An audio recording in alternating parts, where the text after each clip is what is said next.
Hello and welcome back to another GiantSlayerTV ranked meta video. Our analysts are here to go through the 11-15 meta for each stage of the game. We'll be covering each aspect of the meta, including stages, items, and compositions. This is the first patch of the mid-set, and it's been quite the ride so far.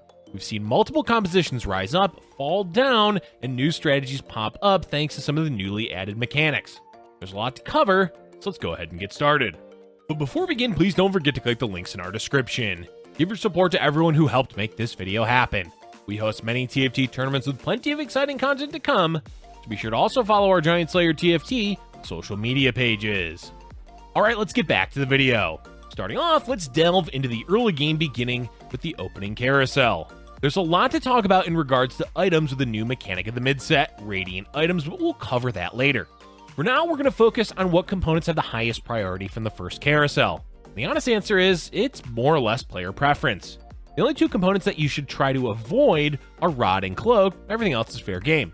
But if you're looking for a general idea of what to grab, the two best components are actually Chain Vest and Belt.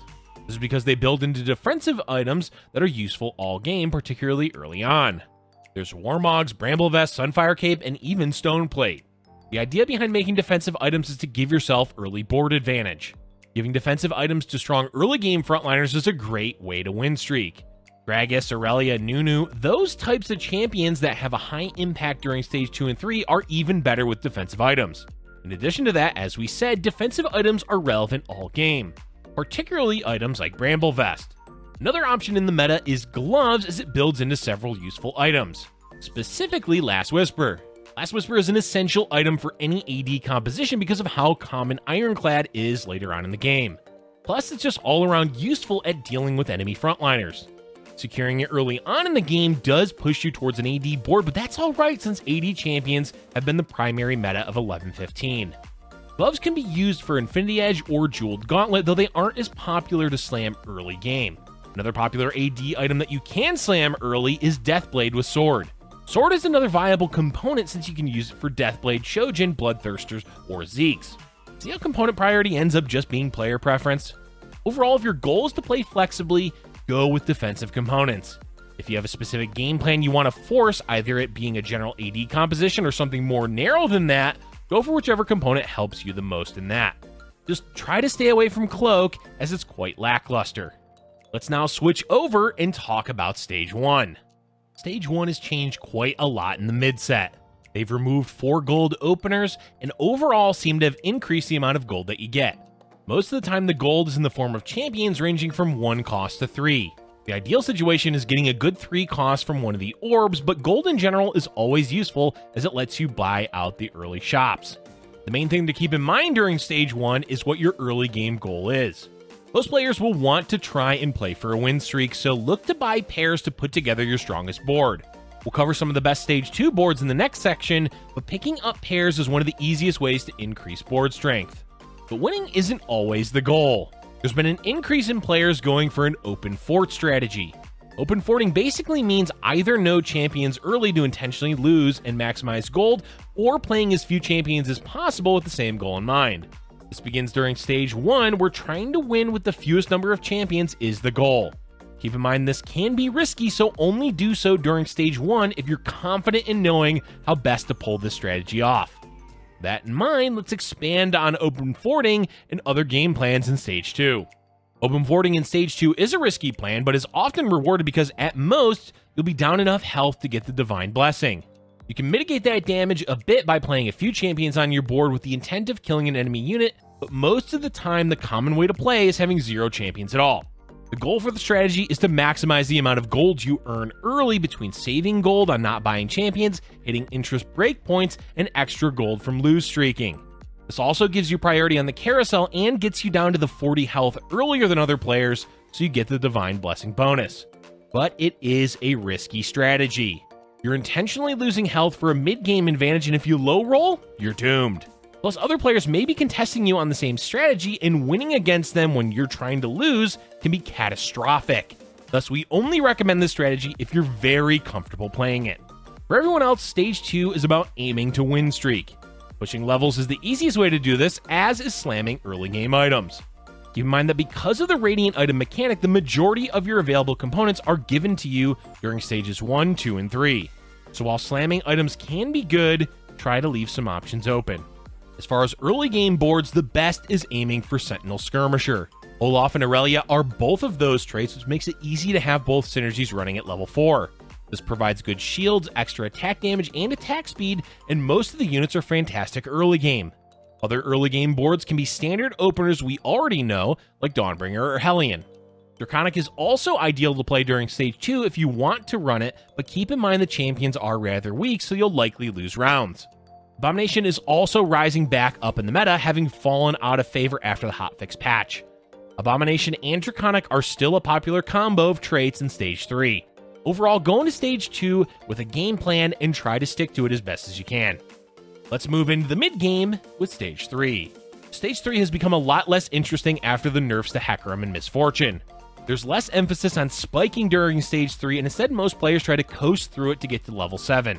There are a few strategies that spike in this stage, such as reroll Hellions, but the majority of players don't want to spend a lot of gold in this stage. That means level to 6 on 3-2 and only roll if you're low and need to stabilize badly. Level 6 is also a good time to pick up 3-cost carries like Nidalee, Riven, or Yasuo, as they can help stabilize your board during stages 3 and 4. For open fort players, stage 3 is around the time where you'll receive your Divine Blessing. Once you do, pivot into whatever composition you're planning to play. The goal is to use your increased economy to spike before other players to give you an advantage going into stage 4. The main thing about stage 3 that matters is Radiant items on 3-6. Radiant items have had a positive impact on the game, at least compared to Shadow items. Most of them are powerful and help players decide what composition they're playing. Unfortunately, it's difficult to suggest what items to go because it's a random set of 5 each game. The most we can say is try to pick up an item that covers something that you don't have already. For example, if you're already running multiple AD items, look for a defensive Radiant item or something with utility. Zeke's is a great item to use for utility since it does buff your carry, but also other champions. Shroud is all around one of the best utility items since it has a huge area of effect. If your goal is to play flexibly, you can use the Radiant items to give your board direction. Is there a Radiant Deathblade? Great! Take it and look for an AD board during stage 4. It all comes down to what your game plan is, so make sure you have one before round 3-6. The last thing about Radiant items is make sure you scout what other players picked. Knowing what they have will help a lot in terms of what compositions they're playing or how you should position. Now we can move on to stage 4, where most players will be leveling to 7 on 4-1 and rolling. Now keep in mind you don't have to roll on 7, but it's advisable to do so. Why is that? Because other players will be as well, which not only means they're going to be getting stronger, they'll also be picking up a lot of the 4 costs you may need later. Champions like Rel, Ivern, Galio, Lucian, Aphelios, or even Vel'Koz are going to be getting taken out of the pool, so not rolling puts you at a disadvantage later. You don't have to roll all of your gold, but try to roll some just to hit a few important 4 costs. For everyone else, roll. Put together the composition you want to stabilize with during this stage. Ideally, you don't want to spend all of your gold, but you do need to roll enough to get stronger. This means you want to find a carry, meaning a champion that you can give items to in a solid front line. Piece together traits that work well together and you're set. We'll talk about specific compositions next, but first make sure you're scouting often during stage 4. It's important to know what other players are playing, as that can dictate what you play.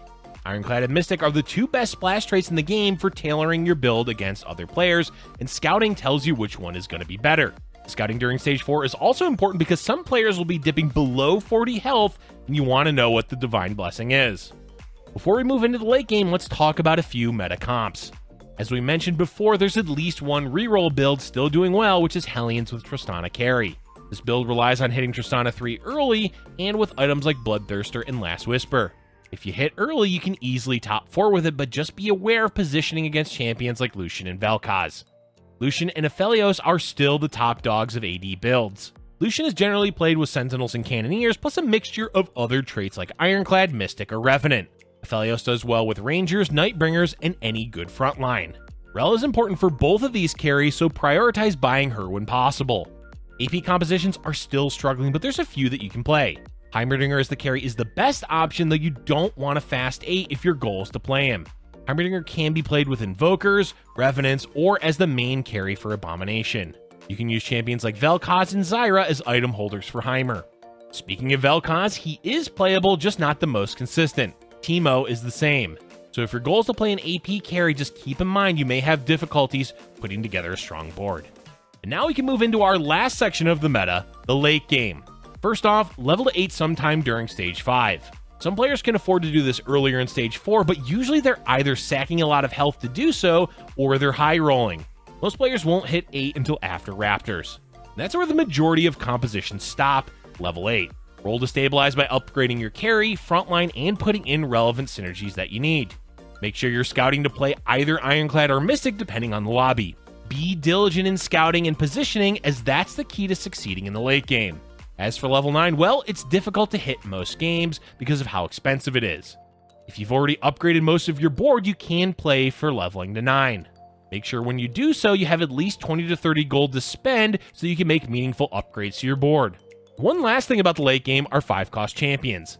Legendary units in the mid set are fantastic and worth having 1 or 2 of them on your board. Gwen is a strong mystic that protects your backline with Inanimate, and Volibear is one of the most contested 5-cost units in the game. Heimerdinger can be used as a late game carry if you have good items for him. Akshan is essential for AD boards, particularly Ranger, since he adds a lot of value with his ability.